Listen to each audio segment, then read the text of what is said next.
Hey everyone, it's Jeff. Welcome back to episode 9 of the podcast. Let me just say, the support on the last few videos / episodes, whatever, have been truly, honestly, just amazing, seriously. So yeah, thank you guys so much for that. I really appreciate it. My goal is to pretty much put out one of these episodes with every single game I find interesting pretty much. So hopefully at least in the first round, that's gonna be pretty much every single day, right? Because every single day there's a marquee matchup. Today it was Timberwolves Grizzlies, right? I'm gonna be talking about Suns versus Pelicans because that's the game that kind of drew my attention the most, of course. But at the very end, I also want to do a Celtics Nets preview because I think this episode's gonna be dropping Wednesday morning, so two birds, one stone, right? But yeah, let's get into it, right? So Pelicans versus Suns. Suns, best record in the entire league, of course. It's a 1 seed versus the 8 seed. And New Orleans, they tied the series up. And two things happened that are really notable, of course. The first one, which has humongous implications on the rest of the series, honestly, could potentially be series changing, is Devin Booker straining his hamstring, right? It's not the same hamstring that he hurt earlier this season. I think it's a different leg, but it's still a hamstring injury nonetheless, right? And we know that these hamstring injuries they can last a long time, or they can last a few days, and then that's pretty much it, right? But man, sometimes you can play through them, but you still feel it, right? Really good example, Chris Paul, 2018, right? Houston Rockets. They were up 3-2 versus the Warriors in the conference finals. Chris Paul injures his hamstring in Game 5, misses Game 6, Rockets end up losing the series. This is a huge blow for Phoenix because they pretty much lost their go-to scorer, right? Devin Booker in this game, he was the only reason why Phoenix was even competitive in this game. They played awful, right? Especially defensively. The Pelicans, they were red hot from 3 today. I think the exact stats are, so the Pels, they shot 17 for 31 from 3, which is 55% from 3. And that's crazy, right? But it's not just the Pelicans are just completely, red hot. They're hot, of course, but the Suns, they also played some terrible defense. They were leaving them wide open. And, no matter how quote-unquote lucky you are, if you give good NBA shooters a bunch of wide open shots, don't be surprised when they start making those wide open shots, right? And that's exactly what happened with the Pelicans versus Suns. And for a team that's supposed to be super good on defense, they have a DPOY finalist in Mikal Bridges, right? This was an awful performance on the defensive end. Just kind of the lack of energy was frankly shocking, right? Because this is supposed to be a team that's hungry to go back to the finals, right? They have a chip on their shoulders and everything, and they're not taking care of business in the ways that they should be able to do every single game, right? You should be able to put forth energy and hustle and, pay attention on defense every single game, no matter the circumstances. But today was not it, right? We talk about coaches motivating players. Today, the Suns did not particularly motivate on defense, especially in transition, because the Suns, they have a ton of athletic players. You have Cam Johnson, Mikal Bridges, Chris Paul's obviously a bit slower now, but DeAndre Ayton, he can move around too, right? Jay Crowder, they can move. And yet the Pelicans, they're beating them down court for easy fast break layups, and that just can't happen, right? And another metric that kind of shows just how badly the Pelicans, out-hustled them is rebounds. The Suns, they got absolutely killed on the glass, right? It was 43 total rebounds to 33, which, it doesn't look like that much, but it definitely felt like the Pelicans were getting every single rebound because, shout out to Brandon Ingram. He had 11 rebounds tonight to go along with 37 points and 13 for 21 shooting, right? So Brandon Ingram, he balled out, and that was with Mikal Bridges on him for a lot of the game. Bridges kind of switched off between CJ McCollum and Ingram, but to be honest, both those players were just hitting in his face anyways, so didn't really matter who he was on, right? End of the game, Brandon Ingram, he hit a cold mid-range, trying to turnaround jumper. Pretty much that was a dagger.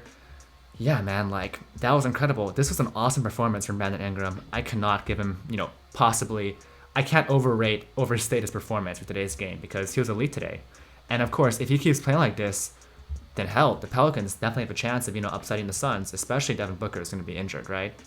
Also, Jose Alvarado, he was just pure stats-wise, he didn't really put up a ton of great numbers, but in terms of actual contribution and impact, I felt Jose Alvarado was incredible tonight, right? He had 2 big 3-pointers at the end of the game.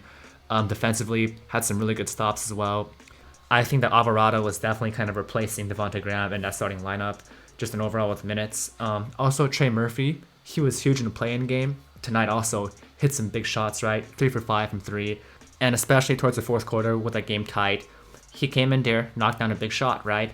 And overall, like, man, I really love this Pelicans like trio of rookies with Jose Alvarado, Herbert Jones, and what's his face, Trey Murphy, right? Because they're just three solid basketball players who play winning basketball, who their main goal is winning. They don't care about stats. They don't care about anything besides winning, right? You got Herb Jones, who just plays great defense offensively.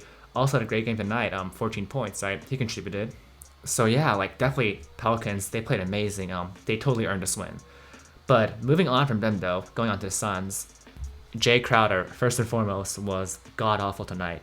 Let me look up the exact stats real quick. Okay, so Jay Crowder was 2 for 11 from the field and 0 for 5 from 3.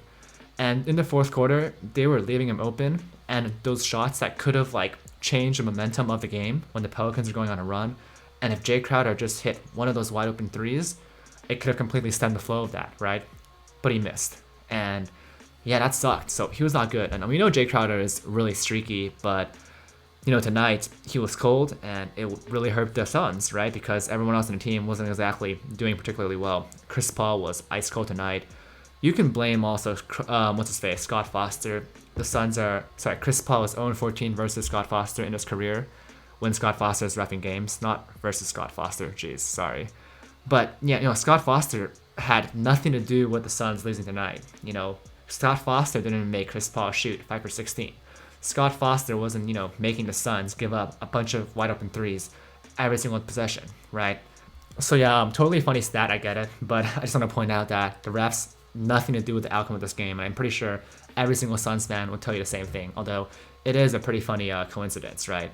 So yeah, Chris Paul, hero of yesterday's game, well, game 1, sorry, you know, 30 points, right? Today, not quite as much. Devin Booker, he was, okay, so he dropped 31 points in one half, which was just awesome. And he was the only reason why Phoenix was in this game, because like I mentioned, everybody else was not good, except for Mikal Bridges. DeAndre Ayton also really disappointing. It felt like Jonas Valanciunas was really just kind of bullying him tonight, which, man, DA, like, he's a huge guy, right? 7 foot, 7 feet tall, bunch of pounds, he's strong as hell, right? Athletic, and you can't let JV bully you like that, right? Especially when you have the physical tools DeAndre Ayton has. It's just unacceptable. And this happened against the Bucks too, where offensively DeAndre Ayton was just passive towards Giannis. He was too afraid to go at Giannis, and that was just really, really disappointing, right? And once again tonight, DeAndre Ayton disappointed. Let's see. Okay, yeah. So back to Jay Crowder. Some Suns fans want to replace him with Cam Johnson in the starting lineup, or just play Cam Johnson more. Like for example tonight, Cam Johnson played 17 minutes. Jay Crowder played 27. And, you know, hopefully maybe it helps you on the glass some more often because, like I said, they got killed on the boards tonight, and having two guys that big could help you out. So my problem with that is, like, it's not that I think Cam Johnson is bad. It's just, first of all, today, he wasn't good either. He shot 1 for 6. And I understand in theory, Cam Johnson, like, he's a shooter, right? Career-wise, he's like a 30, almost a 40% shooter. He's a hell of a shooter. Definitely a better shooter than Jay Crowder. I just think it's kind of funny because it's not like if you had played Cam Johnson more tonight, it would have made a difference because both of them are pretty bad. He also uncharacteristically missed 2 pretty important free throws in the fourth quarter tonight, right? Like the Suns, they were trailing. They couldn't afford to give up extra points, and Cam Johnson missed 2 free throws, which was like, it's weird, right? Because he's a good shooter. But yeah, I do agree that the chances of Cam Johnson going 1 for 6 from 3 again are a lot less likely than Jay Crowder going 0 for 5 from 3 because it kind of feels like Jay Crowder shoots like 0 for 6 or 0 for 5 like every other game pretty much, and then he's like 4 for 5 the next one. So yeah, maybe playing Cam Johnson more minutes over Jay Crowder does make sense. Defensively, I don't think the difference between them is really that big anymore, especially now because Cam Johnson has improved and Jay Crowder hasn't really regressed, but he's just not like elite anyways. Ooh, Javel Mcgee. I thought Mcgee played really well tonight, right? Only played, I think, he only played like 14 minutes, but I thought he played really well.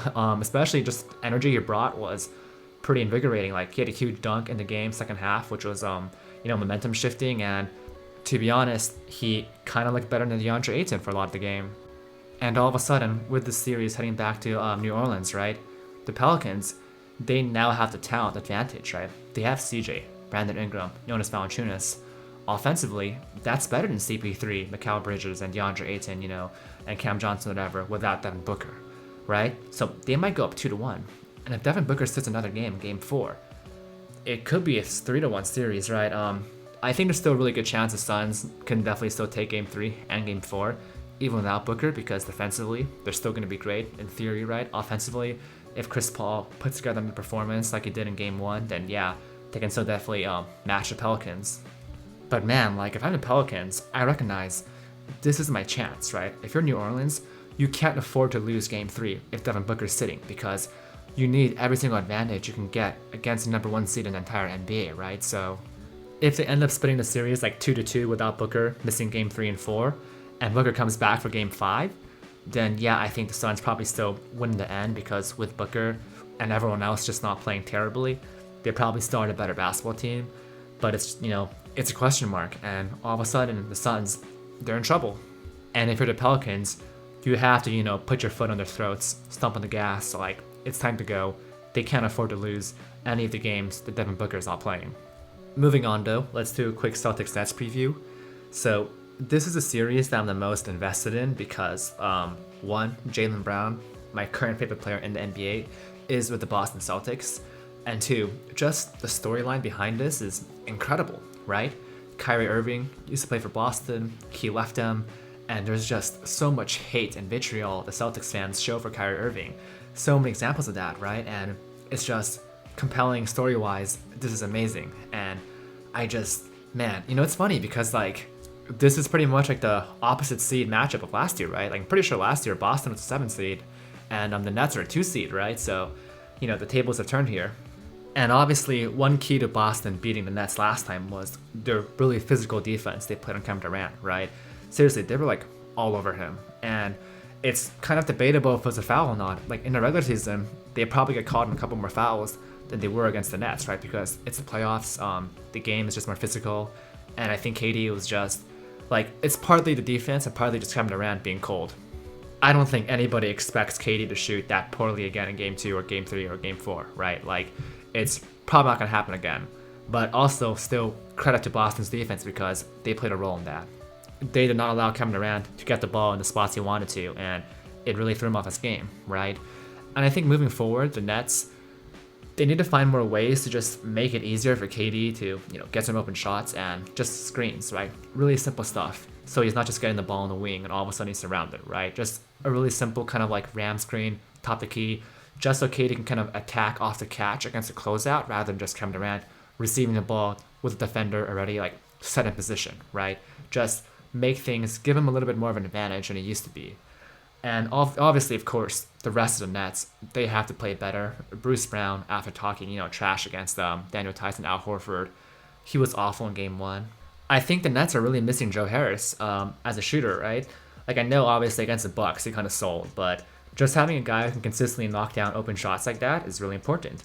And they're kind of missing him. They have Seth Curry, of course, but if you have another guy like that, that could be huge, right? Because really, the rest of the supporting cast is pretty disappointing. They rely a ton on Kyrie Irving and Kevin Durant, right? And when KD wasn't doing his thing, then you kind of see, oh yeah, okay, this team isn't like that great. Although, to be fair, they still almost won the game, right? If they didn't have one bad defensive possession, one bad breakdown for like 10 seconds, then they win that game. So it's not like Brooklyn was like just they're out of their element, right? They can definitely still win this. For all we know, Brooklyn, they can win the next 4 in a row and beat Boston in 5. Like, that's within the realm of possibilities. As for Boston, keep doing your thing and hope it ends up working out right. Defensively, just do exactly what you did against Brooklyn last time.